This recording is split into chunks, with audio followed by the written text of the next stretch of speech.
శ్రీమాత్రే నమ. జై గురు దత్తాత్రేయ నమ.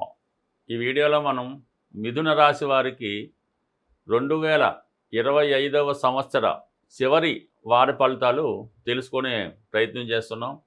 అంటే ఈ నెల 28వ తారీఖు నుంచి జనవరి 3వ తారీఖు మధ్యలో మిథున రాశి వారి యొక్క వార ఫలాలు పరిశీలించినప్పుడు ఈ వారంలో ఈ జాతకులకి వృత్తిపరంగా అధికమైనటువంటి బాధ్యతలు రావడం జరుగుతుంటుంది. మీరు రెగ్యులర్గా చేస్తున్నటువంటి వర్క్తో పాటు ఇతరులు చేయవలసిన పని కూడా మీకు బర్డెన్గా రావడం జరుగుతుంటుంది. అయితే అది మీ యొక్క సమర్థతతో ఎంత పనైనా చాకచక్యంగా చేయడం వల్ల ఆ వర్క్ను మీరు బాగా ఫుల్ఫిల్ చేసి సమయానికి మీ యొక్క సంస్థకి మంచి సహాయం చేసిన వాళ్ళు అవ్వడం జరుగుతుంది. ఈ విషయంలో మీకు తగిన గుర్తింపు కూడా మీ పై అధికారుల నుంచి రావడం జరుగుతూ ఉంటుంది. అయితే అధిక శ్రమ వలన ఈ వార ప్రారంభంలో కొంత అస్వస్థతకి గురయ్యే అవకాశం ఉంది. సెల్ఫ్గా నీరసపడ్డమో, కొద్దిగా ఇబ్బంది పడ్డమో, చిన్న చిన్న ఇంటర్నల్ చికాకులు అంటే చిన్న వ్యాధులు లాంటివి, ఈ ఫీవరో, ఈ చలికాలం సంబంధించిన ఇబ్బందుల వల్ల జాతకుడు కొంత ఇబ్బంది పడే అవకాశం ఉన్నది వార ప్రారంభంలో. అయినప్పుడు కూడా ఇవన్నీ లెక్క చేయకుండా మీకు సంబంధించిన అన్ని విషయాలు కూడా ఫుల్ఫిల్ చేయడం జరుగుతూ ఉంటుంది.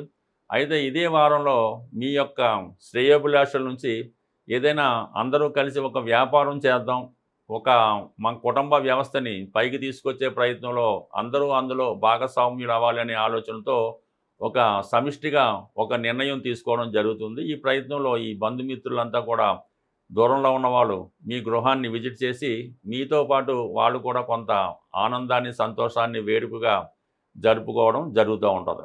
అయితే ఈ వారంలోనే ఈ వ్యాపార అభివృద్ధికి, వ్యాపారానికి ఒక ముఖ్యమైన నిర్ణయం తీసుకోవడం జరుగుతూ ఉంటుంది. కొంత ఇన్వెస్ట్మెంట్ కూడా మీ యొక్క శ్రేయోభిలాషలో, అన్నదమ్ములో ఇన్వెస్ట్ చేయడానికి కూడా చాలా వరకు ఇష్టపడతారు. అయితే మీరు మాత్రం ఈ యొక్క వృత్తిలోనే ఉంటూ, ఉద్యోగంలోనే చేసుకుంటూ అదనంగా వాళ్ళకి మీ యొక్క తెలివితేటలో సాంకేతిక సహకారం ఇవ్వడం కూడా జరుగుతుంటుంది. మొత్తం మీద ఒక కొత్త ఆదాయ మార్గాన్ని ఈ వారంలో మీరు నిర్ణయించుకోవడం జరుగుతూ ఉంటుంది. అలాగే ముఖ్యంగా ఈ వారంలో మీరు మీ తల్లిదండ్రులకో, మీ కుటుంబ పెద్దలకో ఒక స్థిరమైనటువంటి ఆదాయం వచ్చేలాగా వారికి ఒక నిర్ణయం తీసుకోవడం జరుగుతుంటుంది. వాళ్ళు పోషణ నిమిత్తం కానీ, వాళ్ళ జీవనోపాధికి తగు విధంగా ప్రతి నెల మీరు సహకరించడం కానీ, లేదంటే పర్మనెంట్గా వాళ్ళకి ఏదైనా సహకరించడానికి ఒక ముఖ్యమైన నిర్ణయం ఈ సమయంలో మీరు తీసుకోవడం జరుగుతూ ఉంటుంది. అలాగే మీరు కొన్ని బాధ్యతలు కూడా ఈ సమయంలో సెటిల్మెంట్ చేయడం జరుగుతూ ఉంటుంది. ఎవరికన్నా మీరు అంటే మీ కుటుంబంలో ఎవరికైనా పెళ్ళి కావాల్సి ఉన్నా, వాళ్ళకైనా ఉద్యోగం రావాల్సి ఉన్నా, కంపల్సరీగా వారికి ఏదో గట్టిగా వాళ్ళకి ప్రయత్నం చేసి వాళ్ళని ఏదో ఒక స్థిరపరిచి ఒక మార్గాన్ని చూపించి వాళ్ళు కూడా జీవితంలో స్థిరపడే విధంగా మీరు ఒక నిర్ణయం తీసుకుని వాళ్ళు కూడా సెటిల్ చేయడం జరుగుతూ ఉంటుంది. సో ఈ విధంగా టోటల్గా కుటుంబ బాధ్యతలు తీసుకుంటారు, వృత్తిపరంగా అదనపు బాధ్యతలు వస్తాయి. బట్ ఏదైనా మీ యొక్క ఆరోగ్యాన్ని కూడా లెక్క చేయకుండా ప్రతి విషయాన్ని కంప్లీట్గా సాల్వ్ చేయడం జరుగుతూ ఉంటుంది. అయితే అనూహ్యంగా మీరెవరైతే మీకు సహాయపడి మీకు హెల్ప్ చేస్తారనుకుంటారో వారే ఈ వారంలో మీకు ఎదురు తిరిగి కొన్ని ఇబ్బందులు కూడా పెట్టే అవకాశం ఉంది. ముఖ్యంగా భార్య లేదంటే మీ యొక్క పార్ట్నర్స్ ఎవరైనా ఉంటే వాళ్ళు ఏదో విధంగా మిమ్మల్ని ఇబ్బంది పెట్టడం కానీ, మిమ్మల్ని డైవర్ట్ చేసే ప్రయత్నంలో కొంతవరకు ఇబ్బంది పెట్టడం జరుగుతూ ఉంటుంది.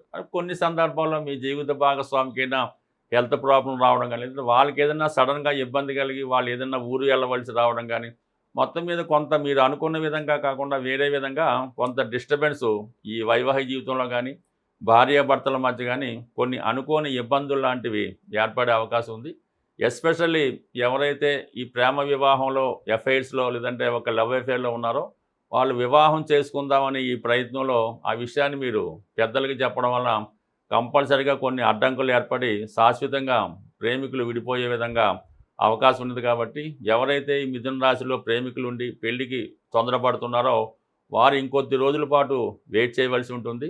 తొందరగా నిర్ణయం తీసుకోవడం వల్ల అది మొదటికే మోసం వచ్చే అవకాశం ఉంది. కాబట్టి ఆ విషయంలో జాగ్రత్త పడవలసి ఉంటుంది. ఎందుకంటే పంచమాధిపతిగా ఉన్నటువంటి శుక్రుడు సప్తమ స్థానంలో రవితో కలిసి కంబస్ట్ అవడం వల్ల ఈ విధమైనటువంటి ఇబ్బందులు వచ్చే అవకాశం ఉంది. కాబట్టి ప్రేమికులు మాత్రం కొంతవరకు వెయిట్ చేయండి. అయితే విదేశ ప్రయాణానికి, విదేశంలో ఉన్నత విద్యకు ఎవరైతే వెళ్దాం అనుకున్నారో వారు దానికి తగిన ఏర్పాట్లు అయితే చేసుకోవచ్చు. బట్ ఏదైనా ఈ మిథున రాశి వారికి ఈ వారం చివరిలో పార్ట్నర్స్తో కానీ, భార్యతో కానీ, జీవిత భాగస్వామితో కొన్ని విభేదాలు లాంటివి వచ్చే అవకాశం ఉంది.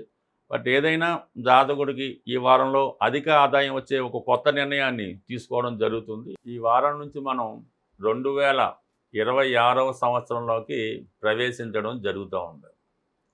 అయితే మరి ఈ ఇంగ్లీష్ సంవత్సరం కాబట్టి కొంతవరకు న్యూమరాలజీని కూడా మనం ఉపయోగించుకోవడం మంచిది.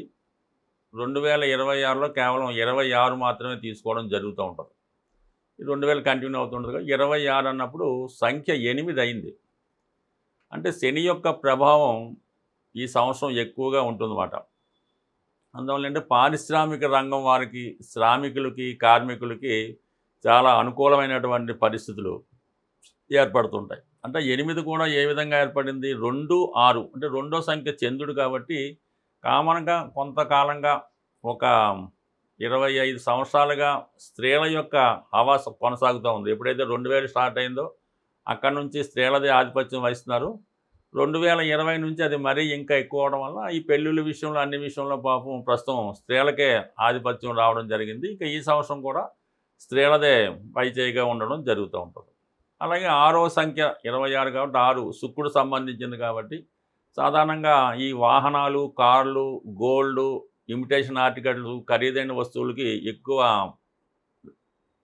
ప్రభావం ఉంటుంది. అది ఎక్కువ అమ్మకాలు అవి రావడం వల్ల అంటే ఎక్కువ లగ్జరీ ఐటమ్స్, ఈ గోల్డ్ ఐటమ్స్, అలాగే వాహనాలు ఇవి రేట్లు అవి పెరుగుతుంటే ప్రజలు కూడా ఎక్కువ లగ్జరీ ఐటమ్స్ కొంటూ ధనాన్ని కూడా ఎక్కువ ఖర్చు పెట్టడం జరుగుతూ ఉంటుంది. ఎస్పెషల్లీ 2026వ సంవత్సరంలో సినిమా పరిశ్రమ అన్నది చాలా అభివృద్ధికరంగా ఉంటుంది. చాలా వరకు వాళ్ళు మళ్ళీ తిరిగి పూర్వవైభవాన్ని పుంజుకోవడం జరుగుతూ ఉంటుంది. దాంతోపాటు టీవీ, మీడియా కూడా అనుకూలంగా ఉండడం జరుగుతూ ఉంది కాబట్టి అయితే ప్రజలు ధన విషయంలో కొంత జాగ్రత్త పడవలసి ఉంటుంది. అధికమైనటువంటి ధన వ్యయం వల్ల చాలా వరకు ఫైనాన్స్ డెఫిసిట్లో పడుతూ ఉంటారు. దానివల్ల ఏంటంటే ప్రతి ఒక్కరూ కూడా ఈ 2026 సంవత్సరంలో ముందుగా ఏంటంటే శని భగవానుడిని పూజించుకోవాల్సి ఉంటుంది. దాని కొరకు ఏంటంటే ప్రతి శనివారం వ్రతం కానీ, శనివారం నియమంగా ఉండడం కానీ, మన పూర్వకాలం నుంచి చేసిన శనివారం ఒక పూట ఉండడం, ఆ రోజు నియమంగా ఉండడం, ఈ శనివారం చేసుకొని హనుమాన్ చాలీసా కానీ, విష్ణు సహస్రనామం కానీ ఏదో ఒకటి భగవన్నామ స్మరణ చేసుకోవడం వల్ల మనకి శని భగవానుడు అనుగ్రహిస్తుంటాడు. ముఖ్యంగా ఏంటంటే ఎటువంటి బలహీనతలు లేకుండా నిజాయితీగా సింపుల్ లైఫ్ కోరుకుంటే మాత్రం సింపుల్గా ఎవరైతే జీవిస్తారో వాళ్ళ లైఫ్ బ్రహ్మాండంగా ఉంటుంది.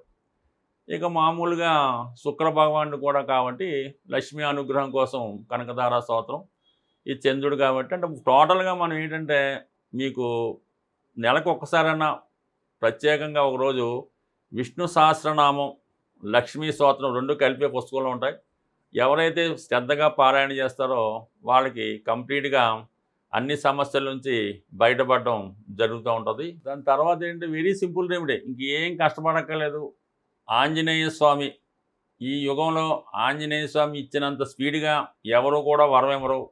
మీకు ఏ పని కావాలన్నా, ఏ ప్రయత్నం కావాలన్నా ఆంజనేయ స్వామిని పట్టుకుంటే మాత్రం 2026 శని యొక్క ఆధిపత్యం ఉంటుంది కాబట్టి ఆంజనేయ స్వామి ఇంకా తొందరగా మీకు ఫలితం ఇవ్వడం జరుగుతూ ఉంటుంది. ఆంజనేయ స్వామి చిన్న టెక్నిక్ ఏంటంటే, మీరు ఉద్యోగం కొరకు ప్రయత్నం చేస్తున్నారు, ఉద్యోగం కొరకు ప్రయత్నం చేస్తే శనివారం రోజు ఆంజనేయ స్వామి టెంపుల్కి వెళ్ళి సింధూరంతో పూజ చేయించి వడమాల కానీ, స్వామికి ఇష్టమైనటువంటి బాగా పండినటువంటి 5 అరటిపళ్ళు ఇవ్వడం వల్ల ఇలా కొన్ని శనివారం వెళ్తే మీకు ఉద్యోగం అనేది కంపల్సరీగా వచ్చేస్తుంది.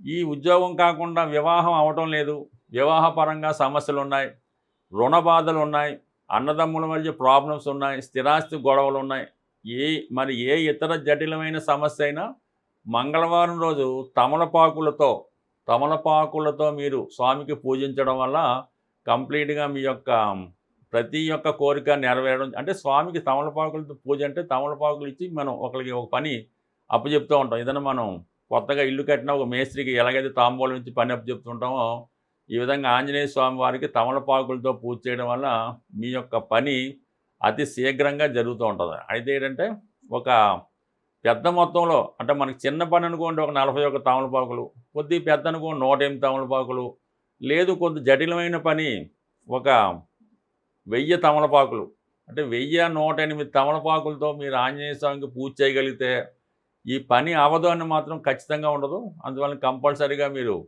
ఎక్కువగా ఆంజనేయ స్వామి ఏంటంటే యవ్వనంలో ఉన్న వాళ్ళకి, యువకులకి బాగా ఉపయోగపడుతూ ఉంటారు అంటే 36 సంవత్సరాలు 45 ఇయర్స్ లోపు ఉన్న వాళ్ళు ఆంజనేయ స్వామిని పూజిస్తూ ఎప్పుడైతే ఆంజనేయ స్వామిని పూజించామో ఆ ఒక్కరోజు మాత్రం బ్రహ్మచర్యం పాటించగలిగితే దాంతోపాటు మిగతావి కూడా దూరంగా ఉంటే మంచిది.